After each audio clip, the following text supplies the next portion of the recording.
para hindi ganong mahaba. Kung ibinigay ni Yahweh si Kristo, pagkatapos prophesy ni Isaiah that He will be given to us, is born to us, meron tayong tatanggapin na challenge in participation to a meaningful celebration of Christmas. That of sharing His love and affirming to people that Christ is indeed the life. Siya ang buhay, at sa kanyang pagdating, ang buhay na ito ay ating ma-enjoy to its fullest. To its fullest. He came to give life and to give it more abundantly. I don't know about you, my friends. Ako, dumating na ako sa punto na I am, beginning to enjoy the life in Christ.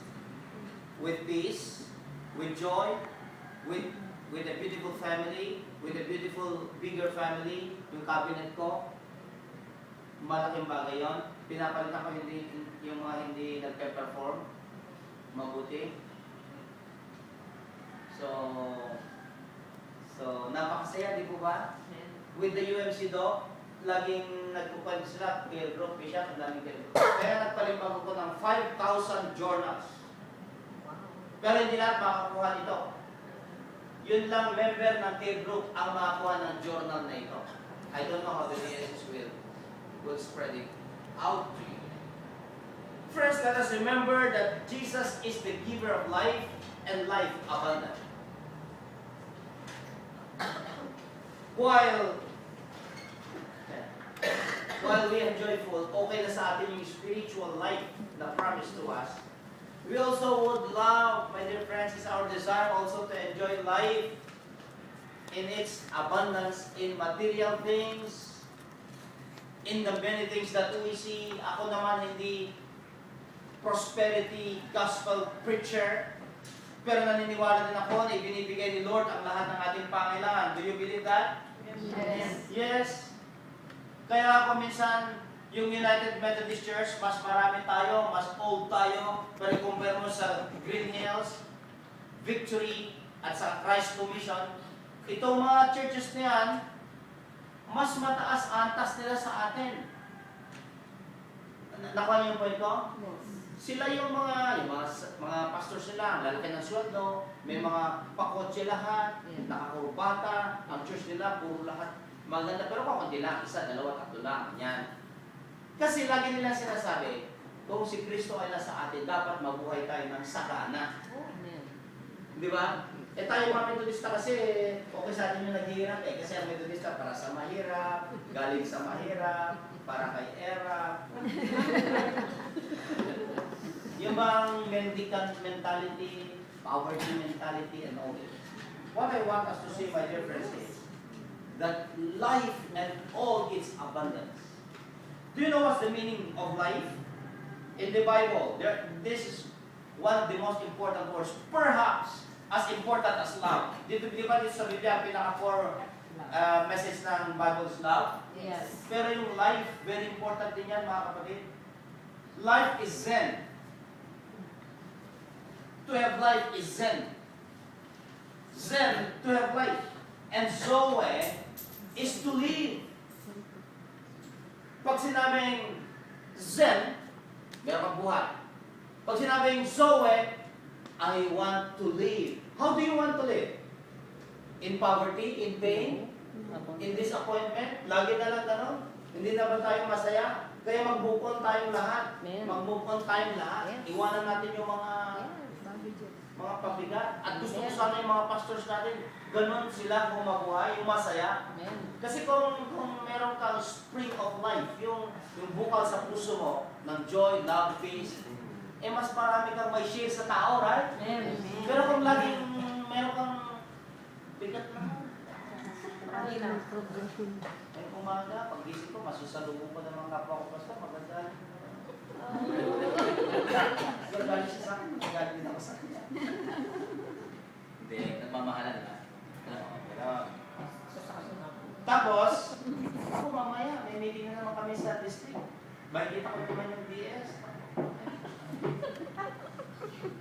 Sa linggo may council meeting. Ako, mag-aharap din naman kami ng council chairman. Okay. Kung sino-sino doon. Wala na naman.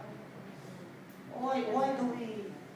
Ang challenge is, paano yung mga LSM kayo na lay servants?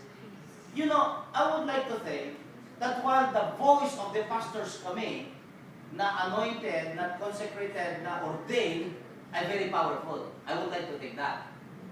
But I would like also to think that your words are very powerful. Amen. Kayo nga, mas marami kayo sa kapilya. Kung isa lang pastor, lahat kayo member, di ba? Yes. Kaya nga, lay servant. Pero ministers din kayo. Lay servant ministry. Lay servant. So that life is energy, my dear friend. Once you lose that energy, you lose that passion, you lose that fervor. Para bang pag wala na yun, papaano ba tayo? Mawawalan tayo ng gana. We all know that life is the opposite of perishing. Di ba sabi sa una? John 10:10. Yung una, for the devil came to kill, steal, and destroy. But Christ came to give life and have it more, give it more abundantly. So dalawa yan. Satan, Jesus. Evil, good. Masama, mabuti. Dalawa. Ito, magnakaw, pumatay, sumira. Ito naman, buhay. Ano mas gusto niyo? Buhay o kamatayan? Buhay. Ay, siyempre. Ano mas gusto niyo? Blessing or curse? Blessing. Now, it's very simple. Ang gusto ko lang dito, if we say that Christ is the giver of life that overflows, that's so abundant, if Christ came to share that love, warm love for us, at tama naman ng United Methodist Church, ang dapat natin mahalin lahat ng tao. Pero sino ang bibigyan natin ng preference? Yung may sakit, yung nabilanggo, yung walang damit, yung walang pagkain, yun ang bibigyan natin ng preference. Ano bang preference ibig sabihin? Kung magbibigay ka ng pagkain sa dalawang tao, unahin mo muna itong nagugutom. Kung kailangan pa itong napakayaman na yung ibig sabihin, yung magandang mayaman, di bibigyan mo. Right? Kaya maganda rin ang United Methodist. Dumalaw kayo mga kayo sa UNC headquarters ng Thursdays. Ang pakain dyan, 10:30 mga kapatid, pero alas 8 pa lamang, napakarami ng tao. Nagsimula kami sa 32 lang, ngayon 200 plus. Pumunta kayo minsan, makita nyo kung kaano. Central Church, di ba ate Atty. Cora? Opo. Ganun din. Meron, Thursday. Now, how Saturday do we pa din. show them this love? Well, kaya nga, tayo mga LSM, pagka na-share natin yan, we participate in the ministry of Christ after preparing for His joyful celebrations, birthday. By the way, my wife will celebrate her, pag ilang mo na siya, 46th birthday. Sa 19 na December, Wow. pero this time I'll make it very unique. Wow. Sa 18, nung alam nilang papunta kami dyan sa Kamachili, kila Leslie, mga ita yon, ministry ng ita, ay hinahabol nila ngayon yung district parsonage ng Church of the New Covenant, brother, sa San Fernando. At i-bless yun. Ginawa rin ni Engineer Mungkal yun, mga husband ng sinasabi ko. 3 million, 1 million lang na ibigay ng church. Build now, pay later. Or pay when able. I-dedicate ko yan, magsisimbang gabi na, 18. 19, matutulog kami dun sa Makita sa Kamachili, Pura. At kinamagahan, ang gusto ko magiging ng sweetheart ko, yung inom kami ng gatas ng kalabaw, yung nilagang kamote, ganyan. Tapos mga 8 o'clock, darating yung mga tao, papamigay ng relief goods, at magbibigay siya ng libreng salamin. Wow. Yun ang meaningful celebration birthday. If we believe indeed, my friends, that Christ gave life, the giver of life is so abundant, paano natin ipa-realize? Paano natin ipadama sa mga tao ito? Paano?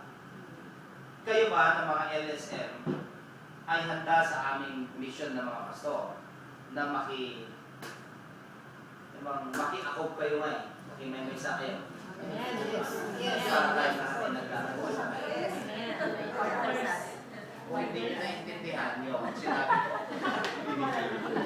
Sorry.